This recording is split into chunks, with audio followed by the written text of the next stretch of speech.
Guys, so I want to show you today how to replace your skylight, one of your plastic windows on your RV camper or a trailer.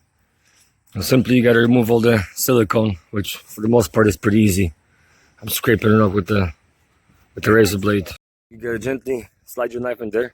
Try not to cut the liner, so you got to slide it in there and start moving while you pick it up, and it'll just easily move, as you can see right here. See it? It just slowly comes off. Oh, beautiful. Oh, very gently. You lift it up, because there's like a gasket here. There you go. Voila. I'm gonna put the new one right there. See, this is a gasket, so I'm not gonna touch with this. I'm gonna leave this on there. This is like a special gasket. I'm just gonna put a new one in and put the new silicone around it. Screw on the new glass, the plastic glass.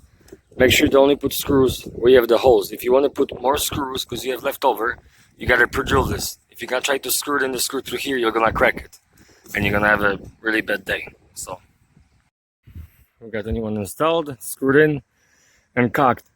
All I have to do right now is just screw in the inner piece, because some of the screws fell out. So you don't have to be somewhat artistic. You just got to make sure you cover all the bolts so there's no water leakage. But this is, very plenty. I've done a lot of them and they don't leak.